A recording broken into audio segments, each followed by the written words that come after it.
Hello class 9 students. तो आज जो मैं सीरीज़ स्टार्ट कर रही हूँ इसमें समर हॉलीडे होमवर्क हम लोग कंप्लीट करेंगे। ठीक है, मैथ्स का जितना भी समर वेकेशन का हॉलीडे होमवर्क है उसको पार्ट बाय पार्ट करेंगे। सो आज सिर्फ सेक्शन ए करेंगे, जिसमें सेक्शन ए है नंबर सिस्टम। ठीक है, this is section A number system and our task 1 is real number exploration. ठीक है, write any 5 irrational numbers for each express on number line. ठीक है, 5 ऐसे इरेशनल नंबर लिखने हैं जिनको हम नंबर लाइन पे रिप्रेजेंट कर सकें अप्रॉक्स वैल्यूज़ की। ठीक है, और राइट डेसिमल एक्सपेंशन। उसकी डेसिमल एक्सपेंशन क्या रहेगा, जैसे non terminating, terminating, repeating, non terminating, repeating, इस टाइप की उसको डेसिमल एक्सपेंशन बोलेंगे। ओके, तो सबसे पहले जैसे हम लोगों को पता है जो सबसे सिंपल सबसे इजीली अवेलेबल हमारे पास कौन सा है नंबर, दैट इज इसको फर्स्ट पार्ट, क्योंकि 5 लिखने हैं ना, 5 में से पहला लिख सकते हैं हम लोग √2। ठीक है, √2 को अगर हम लोग रिप्रेजेंट करने लगे नंबर लाइन पे तो तुम्हें पता है वो स्पाइरल वाला बन जाएगा इसमें, है ना, स्पाइरल नंबर लाइन टाइप बनती है इसमें। तो इसका देखो अप्रॉक्सीमेट हम लोग वैल्यू देखें तो ये होता है 1.414213 ऐसे कर करके चलता है ये आगे। ठीक है, लेकिन अगर नंबर लाइन पे इसको रिप्रेजेंट करना हो तो कैसे करेंगे, नंबर लाइन के लिए अप्रॉक्स क्या वैल्यू हो सकती है इसमें, वो हो सकती है 1.41। ठीक है, इसको रिप्रेजेंट किया जा सकता है। तो जैसे हम लोगों ने अगर नंबर लाइन बनाई यहाँ पे, जैसे मैंने यहाँ नंबर लाइन बनाई है, तो ये किसके बीच में आएगी नंबर लाइन, अप्रॉक्सीमेट हम लोग किस किस के बीच में ले सकते हैं इसको, जैसे यहाँ पे ले लेंगे हम लोग 1.40 और यहाँ ले सकते हैं 1.50 ले सकते हैं। ठीक है, नेक्स्ट हम लोग ले सकते हैं 1.40 एंड 1.50, तो इसके बीच में आ जाएगा ये, जैसे यहाँ पे आ जाएगा 1.45, तो ये नंबर रिप्रेजेंट करेगा किसको, 1.41 को। ठीक है, यानी √2 को हम लोग इसको रिप्रेजेंट कर सकते हैं। सो इसका डेसिमल एक्सपेंशन कैसा हुआ, decimal expansion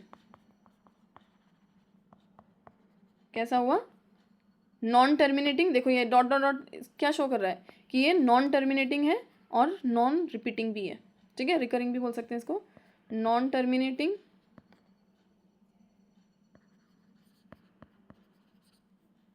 and non recurring.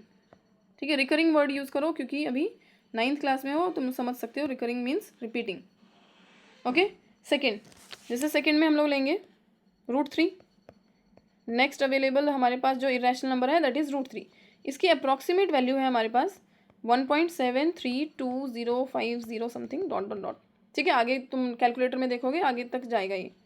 ठीक है, अगर नंबर लाइन पे इसको हम लोग रिप्रेजेंट करना चाहें तो अप्रॉक्स कितना हो सकता है ये, अप्रॉक्स इसको हम लोग 2 डेसिमल पॉइंट तक ले लेते हैं 1.73। ठीक है, और इसको जैसे अगर रिप्रेजेंट करेंगे तो क्या क्या हो सकती है लाइन, वो क्या क्या पॉइंट ले सकते हैं हम लोग यहाँ, जैसे यहाँ ले लिया हम लोगों ने 1.70। ठीक है, 1.70 और इसको ले लेते हैं, इसको थोड़ा एक्सपेंड करते हैं और यहाँ ले लेते हैं 1.80। ठीक है, तो दिस इज़ 1.75, तो ये 1.74 और यहाँ पर क्या हो जाएगा 1.73। ठीक है, इस तरह हम लोग इसको रिप्रेजेंट कर सकते हैं। और इसका डेसिमल एक्सपेंशन, डेसिमल एक्सपेंशन हो जाएगा इसका अगेन वही non terminating and non recurring, same. ठीक है, कि जितने भी रैशनल नंबर होते हैं उनका डेसिमल एक्सपेंशन सेम है। ठीक है, अब मैं बार बार लिखूंगी नहीं, तुम लोग को वेल नोन है अभी। ठीक है, थर्ड जैसे कि √4 नहीं होता, √4 इज द स्क्वायर ऑफ 2, इसलिए √4 एक इरेशनल नंबर नहीं है। तो नेक्स्ट जो प्राइम नंबर्स होते हैं ना वो सब इरेशनल नंबर बनते हैं अगर उसका √ओवर हो जाए। ठीक है, ये अप्रॉक्सीमेट वैल्यू होती है इसकी 2.236067। ठीक है, ये भी कैसा है, नॉन टर्मिनेटिंग नॉन रिपीटिंग। ठीक है, अगर नंबर लाइन पे इसको रिप्रेजेंट करेंगे, नंबर लाइन अप्रॉक्स क्या हो सकता है इसका, वही 2 डेसिमल पॉइंट तक। ठीक है, तो देखो यहाँ पे है 2.2, तो ठीक है, ये इसकी वजह से ये 4 हो जाएगा। ठीक है, राउंड ऑफ करते हैं ना इसको, तो इसको लिख देंगे 2.24। इसको नंबर लाइन पर रिप्रेजेंट करने के लिए लाइन ड्रॉ कर लो, फिर यहाँ लिखेंगे 2.20, यहाँ पे 2.30, दिस इज़ 2.25, ठीक है। 24 के लिए यहाँ पे आ जाएगा, दिस इज़ 2.24, ठीक है। और अगर लिखना है, चलो लिख देती हूँ डेसिमल एक्सपेंशन, सेम है ये, ठीक है। नॉन टर्मिनेटिंग लिख लेना तुम लोग इसको, non terminating and non repeating या रिकरिंग। फोर्थ में जैसे √5 के बाद रूट क्या ले सकते हो, √7 ले सकते हो, ठीक है। इसकी अप्रॉक्सीमेट वैल्यू क्या होती है, what is approximate value of it, 2.645751 dot dot dot, ठीक है। अगर नंबर लाइन पे इसको रिप्रेजेंट करना हो तो अप्रॉक्स क्या हो जाएगा, नंबर लाइन पे रिप्रेजेंट करेंगे तो ये हो जाएगा लगभग 2 अगेन वही राउंड ऑफ हो जाएगा तो 2.65, ठीक है। इसको किस किस के बीच में ला सकते हैं हम लोग, 2.6 एंड 2.7, तो ये हो जाएगा 2.65। सबको पता है ना कैसे, दिस इज़ 2.61, दिस इज़ 2.62, और ऐसे ऐसे करके ये सारी वैल्यूज़ को हम लोग रिप्रेजेंट कर सकते हैं। ये रिप्रेजेंट किया हम लोगों ने, इसमें ये वाला किया। नेक्स्ट देखो, हमारे पास √9 नहीं हो सकता, 8 नहीं हो सकता, फिर √8 हो सकता है, 2√3 करके हो सकता है, ठीक है। फिर वो 2√2 यानी √2 वापस आ जाएगा, फिर √9 इज़ 3 एंड √10, फिर √2 इंटू √5, √11, ऐसे करके बहुत सारी वैल्यूज़ बन सकती है।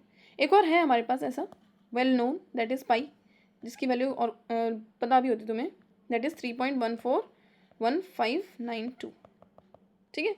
इसकी वैल्यू हमें ऑलमोस्ट ऐसे ही पता होती है, कुछ डिजिट्स तक।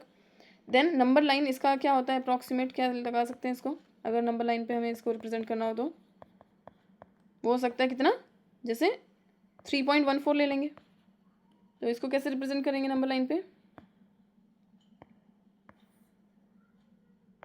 दिस इज 3.10 या फिर 3.1 लिखो, क्यों 10 लिखना, एंड 3.20 या फिर 2, दिस इज 3.15, दिस इज 3.14, ठीक है। नियर बाई कुछ वैल्यूज़ लिख दो और जो हमारे रिक्वायर्ड नंबर है उसको भी रिप्रेजेंट कर लो। और इसका decimal expansion same, non terminating and non repeating, और रिकरिंग भी लिख सकते हो, ठीक है। तो ये हो गए हमारे 5 इरेशनल नंबर्स, ठीक है। अब हम लोग क्या करेंगे, नेक्स्ट हमारे पास है देखो टास्क 2, दिख रहा होगा सबको, task 2 that is law of exponents, ठीक है। टास्क 2 आज सिर्फ सेक्शन ए करेंगे, ठीक है। टास्क 2 में लॉज ऑफ एक्सपोनेंट्स, तो create a formula chart include all exponent laws and 1 example for each, ठीक है। तो मैं फॉर्मूला चार्ट बना रही हूँ डायरेक्टली। सबसे पहले हम लोग लॉ का नेम लिखेंगे यहाँ पे, और ऊपर तक लेते हैं, यहाँ लॉ नेम, देन उसका फॉर्मूला और फिर उसका एग्जाम्पल, ठीक है। एक एक करके हम लोग जितने लॉज बनेंगे वो लिखते जाएंगे। सबसे पहले लॉ नेम, फिर फॉर्मूला चार्ट है ये, ठीक है। देन एग्जाम्पल्स, बोला ना एक एक एग्जाम्पल लेना है सबका। तो सबसे पहला उसको बोलेंगे हम लोग प्रोडक्ट लॉ, ठीक है। इसका फॉर्मूला क्या होता है, प्रोडक्ट लॉ यानी जितने भी एक्सपोनेंट्स हैं उसको हम लोग लेते हुए चलेंगे। तो प्रोडक्ट लॉ में जैसे a⁴m इंटू b⁴m, तो ये क्या हो जाएगा ab⁴m, ठीक है। एग्जाम्पल में क्या ले सकते हैं हम लोग, एग्जाम्पल में कोई भी हम लोग यहाँ पे बेस ले सकते हैं, ठीक है। जैसे कि 2⁴2 इंटू 3⁴2, तो ये क्या हो जाएगा 2 इंटू 3⁴2, यानी अगर इसको चेक करेंगे अलग अलग तो 4 इंटू 9 दैट इज़ 36, और यहाँ पे 6 का स्क्वायर ये भी 36, ठीक है। दोनों ही तरीके से हम लोग इसको फाइंड कर सकते हैं। This is product law. Next quotient law,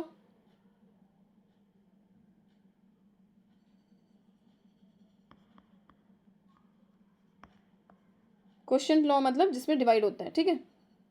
अगर बेस सेम है, जैसे a to the power m divided by a to the power n, तो ये क्या हो जाएगा, ये हो जाएगा a to the power m minus n, ठीक है। एग्जाम्पल में जैसे 5 to the power 4 divided by 5 to the power 2, तो ये क्या हो जाएगा, डायरेक्टली हम लोग इसको लिख सकते हैं 5 स्क्वायर, ठीक है, यानी कि 25। अगर तुम डायरेक्टली सॉल्व करना चाहो तो 5 टू द पावर 4 यानी 625 डिवाइडेड बाई 25, तो भी आंसर 25 ही आएगा, ठीक है बच्चों, समझ रहे हो सभी। Next, power of product. जैसे कि मान लो हमारे पास है बेस a, उसकी पावर है m और whole to the power n, तो ये हो जाएगा a to the power mn, ठीक है। इसको जैसे एग्जाम्पल ले सकते हैं 3 square whole to the power 3, तो ये क्या हो जाएगा 3 टू द पावर, मतलब ये मल्टीप्लाई हो जाएंगे 3 टू द पावर 6। या फिर अगर इसको दूसरी तरीके से करें तो 9 क्यूब कितना होता है, देखो 3 टू द पावर 6 होता है हमारे पास 729, वैसे ही 9 क्यूब भी अगर यहाँ पे 9 और उसका क्यूब निकालें तो भी 729 ही आंसर आएगा, ओके। नेक्स्ट हम लोग ले सकते हैं power of product. Power of product हो गया ना इसमें, अगर पावर ऑफ पावर लेते हैं चलो अभी, यानी कि अगर एक हमारे पास a है a to the power m into a to the power n, यानी पावर्स अलग अलग हैं लेकिन बेस सेम है, तब इस केस में हमारी जो वैल्यूज़ हैं वो क्या हो जाती है plus a to the power m plus n। Example में जैसे कि यहाँ पे एक लाइन खींचती रहती हूँ ना ताकि तुम्हें कन्फ्यूजन न रहे।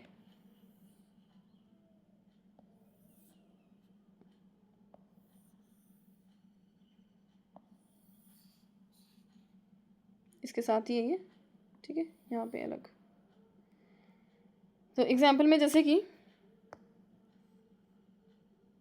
3 to the power 7 into 3 to the power 4, तो ये क्या हो जाएगा 3 टू द पावर 11। अलग अलग भी सॉल्व करोगे तो भी इसी तरह आएगा आंसर, ठीक है। Next, power of quotient.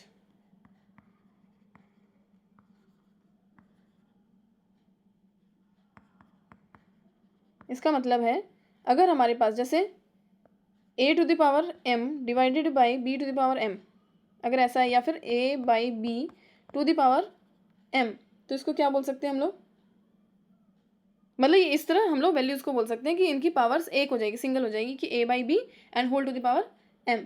Example जैसे अगर हमारे पास है 4 स्क्वायर डिवाइडेड बाई 5 स्क्वायर, तो इसको हम लोग लिख सकते हैं 4/5 होल स्क्वायर, ठीक है। नेक्स्ट के लिए आगे इसको बढ़ा लेते टेबल को।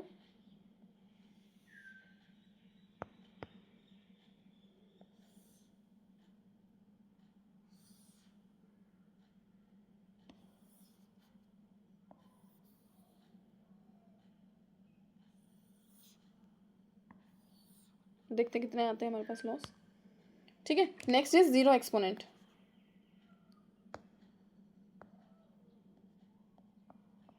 जीरो एक्सपोनेंट यानी कि जैसे अगर कोई भी पावर हमारे पास बेस है उसकी पावर है 0, तो उसका मतलब हमेशा आंसर होगा 1। जैसे एग्जाम्पल में 5 to the power 0 that is 1, ठीक है। 745 to the power 0 it means 1, ठीक है। कितनी बड़ी वैल्यू हो उसकी अगर पावर 0 है तो आंसर आएगा 1। Now negative exponent. Negative exponent मतलब जैसे कि हमारे पास है बेस a, उसकी पावर है -m, तो ये आंसर हो जाएगा 1/a to the power m। Example जैसे 7 टू द पावर -2, इसका मतलब है ये 1/7 to the power 2, it means 1/49, ठीक है। Now exponent of 1 very easy, अगर किसी का एक्सपोनेंट 1 है तो उसको क्या बोलेंगे हम लोग, a to the power 1 is a, ठीक है। जैसे 1000 to the power 1 is 1000।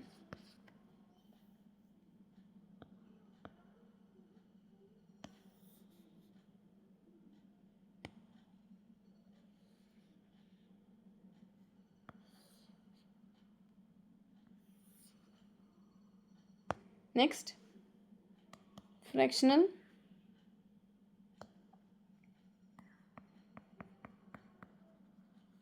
Exponent. जैसे किसी की पावर अगर फ्रैक्शन में है तो जैसे a to the power 1/n, it means उसकी वैल्यू क्या है कि वो जैसे स्क्वायर रूट होता है, क्यूब रूट होता है, तो वो उसके रूट में आ जाएगा। जैसे कि अगर मान लो हमारे पास है 7 to the power 1/5, it means ये इसका 1/5 रूट है। ठीक है, जैसे मान लो 30 का स्क्वायर रूट कर रहे हैं हम लोग, ठीक है, तो इसको हम लोग बोल सकते हैं 30 टू द पावर 1/2। ठीक है, इस तरह हो जाता है ये। नेक्स्ट एक आता है नॉर्मल, जैसे अगर फ्रैक्शन में हो, जैसे यही फ्रैक्शनल एक्सपोनेंट में एक और होता है हमारे पास, जैसे मान लो a टू द पावर, जैसे यही फर्स्ट है, ये सेकंड हो जाएगा यहाँ पे। जैसे 1/n था ना, अगर हमारे पास m/n हो तो उस केस में m क्या होता है, इसकी पावर लग जाती है, यानी a की पावर m हो जाती है, और जो नीचे डिनोमिनेटर में, यहाँ पे भी तो डिनोमिनेटर वाला बाहर आता है ना, रूट के ऊपर आता है, तो वैसे ही यहाँ पे भी वो रूट के ऊपर आएगा, यानी n। एग्जाम्पल ले सकते हैं, जैसे मान लो लिखा है 8 to the power 2/3, it means ये क्या हो जाएगा कि 8 का तो क्या हो जाएगा क्यूब रूट, लेकिन 8 का क्या हो जाएगा, इसकी पावर लग जाएगी 2। ठीक है, यहाँ पे 2 लग जाएगा, ये वाला m इधर नहीं लगेगा, ये इसका होल पावर। ठीक है, n हो गया और इसके बाद होल पावर यहाँ पे m, तो ऐसे ये हो जाएगा। तो इसको जब सॉल्व करेंगे तो क्यूब रूट 8 यानी कि ये 2 हो जाएगा, एंड 2 का स्क्वायर 4, फाइनल आंसर हमें 4 मिल जाएगा। तो समझ गए सभी बच्चे? तो ये था हमारा सेक्शन ए। ठीक है, सेक्शन ए में हम लोगों ने सॉल्व कर लिया ये। ठीक है, इसका लॉज ऑफ एक्सपोनेंट का चार्ट भी बना लिया, this is law of exponent chart. ठीक है, और साथ में जो टास्क 1 था उसमें 5 इर्रेशनल नंबर लिखे और उनका डेसिमल एक्सपेंशन है और उसको रिप्रेजेंट भी किया नंबर लाइन पे। ओके, तो नेक्स्ट जो हमारी वीडियो रहेगी वो रहेगी अलजेब्रा पे, जहाँ पे सेक्शन बी करेंगे। ठीक है, तो सेक्शन बी नेक्स्ट वीडियो में। ओके, तब तक तुम लोग भी अपना होमवर्क करते रहो साथ के साथ।